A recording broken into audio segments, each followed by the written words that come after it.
નમસ્કાર, weather analysis સાથે હું છું પાયલ અને ગુજરાતમાં અતિ ભારે વરસાદની આગાહી છે। અનેક જિલ્લાઓ એવા છે જ્યાં ઓરેન્જ એલર્ટ અને યલો એલર્ટ આપવામાં આવ્યા છે। હજુ પણ એ સિસ્ટમની જે અસર છે, જે એવું કહેવાય કે મધ્યપ્રદેશ તરફ બની હતી, એ સિસ્ટમનો જે ટ્રફ છે એ અરબી સમુદ્ર સુધી ગયો અને ટ્રફની અસરને કારણે એ ત્યાંથી સિસ્ટમ પસાર થઈ, એના કારણે આખા ગુજરાતમાં ખૂબ વધારે વરસાદ પડ્યો। હજુ આગામી અઠવાડિયું જે છે એ વરસાદનો માહોલ રહેવાનો છે, કારણ કે હવામાન વિભાગ અને અલગ અલગ મોડલ છે એવું કહી રહ્યા છે કે ગુજરાતમાં સાર્વત્રિક વરસાદ પડશે। આજની સ્થિતિ તમે જુઓ તો ગુજરાતના મોટાભાગના વિસ્તારોમાં ભારે વરસાદની આગાહી છે। અમદાવાદ, મહેસાણા, પાલનપુર એટલે ઉત્તર ગુજરાતના ભાગોમાં વરસાદ પડશે। મધ્ય ગુજરાત, દાહોદ, છોટાઉદેપુર, નર્મદાવાડા વિસ્તારમાં વરસાદ પડશે। વડોદરામાં વરસાદ પડશે। સુરત, વલસાડ, ડાંગ, તાપીના વિસ્તારોમાં વરસાદ પડશે, એટલે ત્યાં ભારે વરસાદની આગાહી છે। સૌરાષ્ટ્રના ભાગોમાં વરસાદ પડશે। દ્વારકામાં વરસાદ પડશે। પોરબંદર, જૂનાગઢ, ગોંડલ, રાજકોટ, ચોટીલા, સુરેન્દ્રનગર, આ બાજુ વિરમગામમાં વરસાદ પડશે અને આખા કચ્છમાં વરસાદની આગાહી છે। કચ્છના મોટા ભાગના વિસ્તારોમાં વરસાદ પડવાની સંભાવના છે, એટલે આખા ગુજરાતમાં આજે સાર્વત્રિક વરસાદ પડવાનો છે। ક્યાંક છૂટો છવાયો સામાન્યથી મધ્યમ વરસાદ પડશે તો ક્યાંક ભારે વરસાદની આગાહી છે, પણ આજના દિવસમાં ગુજરાતમાં વરસાદની સંભાવના સૌથી વધારે છે। હવામાન વિભાગનો જે મેપ છે એમાં ઓલરેડી ઓલમોસ્ટ બધા જ વિસ્તારોમાં ઓરેન્જ એલર્ટ આપવામાં આવ્યું છે।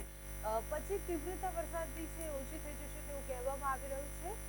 સાથે જ રાજસ્થાન તરફ એક ટ્રફ બની રહ્યા હતા, એટલે રાજસ્થાન તરફ એક સાયક્લોનિક સર્ક્યુલેશન સિસ્ટમ બની રહી હતી, એની અસરને કારણે પણ ઉત્તર ગુજરાતમાં વરસાદ જે છે એ વરસાદની અસર એટલે મધ્યપ્રદેશ તરફ જે એક સિસ્ટમ બની અને રાજસ્થાન તરફ જે સિસ્ટમ બની, એટલે રાજસ્થાનવાળી સિસ્ટમ એટલી મજબૂત ન હતી, એટલે મધ્યપ્રદેશવાળી સિસ્ટમ સાથે એ ભેગી થઈ અને પછી એ અરબી સમુદ્ર તરફ ગઈ અને એની અસરને કારણે આખા ગુજરાતમાં વરસાદ પડ્યો। હજુ પણ એક સિસ્ટમ તમે જુઓ કે અહીંયા સક્રિય થતી દેખાય છે મધ્યપ્રદેશ તરફ। આ જે રેડ કલર તમને દેખાય છે એ સાયક્લોનિક સર્ક્યુલેશન સિસ્ટમ છે, એની અસરને કારણે પણ ગુજરાતમાં વરસાદ પડશે। જુલાઈનું પહેલું અઠવાડિયું જે હશે એ વરસાદ ખૂબ વધારે પડવાની સંભાવનાઓ છે। આ કઈ તરફ જાય છે એટલે એ કચ્છ ઉપરથી પસાર થશે તો ત્યાં ખૂબ વધારે વરસાદ પડશે, ઉત્તર ગુજરાતમાં ખૂબ વધારે વરસાદ પડશે।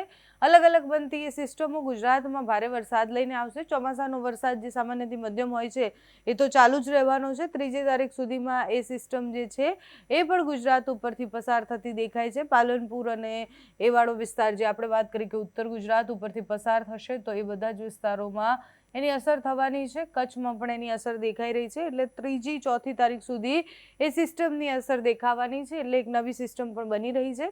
હવામાન વિભાગ શું કહે છે એમની આગાહી પ્રમાણે કયા જિલ્લાઓમાં અત્યારે વધારે વરસાદની સંભાવના છે, કયા જિલ્લાઓએ સાવચેત રહેવાનું છે, આ મેપ આપણે જોઈએ તો મોટા ભાગના વિસ્તારોમાં વરસાદ જે છે અહીંયા સામાન્યથી મધ્યમ વરસાદ પડવાની સંભાવના, પણ આ બધા જ વિસ્તારોમાં ભારે વરસાદની સંભાવના છે।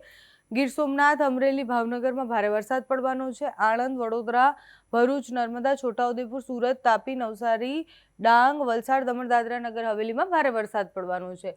29 તારીખની સ્થિતિ એટલે બતાવી રહી છું, કારણ કે 29 તારીખે જ્યારે આ મેપ હતો એના સિવાય હવામાન વિભાગે બહુ જ બધા જિલ્લાઓમાં ઓરેન્જ એલર્ટ આપ્યા હતા, એટલે 29 તારીખે આ બધા જ વિસ્તારોમાં વરસાદ પડ્યો છે, તો આજે પણ એની અસર દેખાવાની છે। આ મેપમાં પણ બદલાવ આવી શકે, પણ અત્યારે સંભવિત રીતના દક્ષિણ ગુજરાત અને સૌરાષ્ટ્રના ભાગોમાં વરસાદની આગાહી કરવામાં આવી છે। 1લી તારીખે અરવલ્લી, મહીસાગર, પંચમહાલ, દાહોદ, સુરત, તાપી, નવસારી, ડાંગ, વલસાડ, દમણ, દાદરા, નગર હવેલીમાં વરસાદ પડવાનો છે। ગીર સોમનાથ, અમરેલી, ભાવનગરમાં ભારે વરસાદની આગાહી છે। આટલા વિસ્તારો જે તમને દેખાય છે એ બધા જ ઓરેન્જ એલર્ટ, યલો એલર્ટ એ બદલાતા રહેતા હોય છે, એટલે જો અમુક વિસ્તારમાં વધારે વરસાદ પડ્યો એટલે અરવલ્લીમાં વધારે વરસાદ પડ્યો તો મહીસાગર અને એની આસપાસના વિસ્તારોને પણ અસર થાય, ત્યાં પણ ભારે વરસાદની આગાહી હોય છે। બીજી તારીખની સ્થિતિ જોઈએ તો ઓરેન્જ એલર્ટ છે નવસારી, વલસાડ, દમણ, દાદરા, નગર હવેલીમાં। ગીર સોમનાથ, અમરેલી, ભાવનગર, સુરત, તાપી, ડાંગ, નર્મદા, છોટાઉદેપુર, પંચમહાલ, દાહોદ, મહીસાગર, અરવલ્લી અને સાબરકાંઠા આટલા વિસ્તારોમાં યલો અને ઓરેન્જ એલર્ટ છે। આ વિસ્તારોમાં અતિ ભારે વરસાદની આગાહી છે, બાકી આ બધા જ વિસ્તારોમાં ભારે વરસાદની આગાહી છે। ગાજવીજ સાથે વરસાદ થવાની સંભાવના છે। 3જી તારીખે આપણે જેમ વાત કરી કે સિસ્ટમ પસાર થશે, એ સિસ્ટમ પસાર થતા દેખાય એટલે બનાસકાંઠા, પાટણ, મહેસાણા, ગાંધીનગરમાં ભારે વરસાદ પડશે। સાબરકાંઠા, અરવલ્લીમાં અતિ ભારે વરસાદની આગાહી છે। મહીસાગર, પંચમહાલ, દાહોદ, છોટાઉદેપુર, નર્મદા, ભરૂચ અને તાપી ડાંગમાં પણ ભારે વરસાદની આગાહી છે, એટલે આટલા વિસ્તારોમાં ભારે વરસાદ પડશે. એના સિવાય દરિયાકાંઠાના વિસ્તારમાં ભારે વરસાદ પડશે.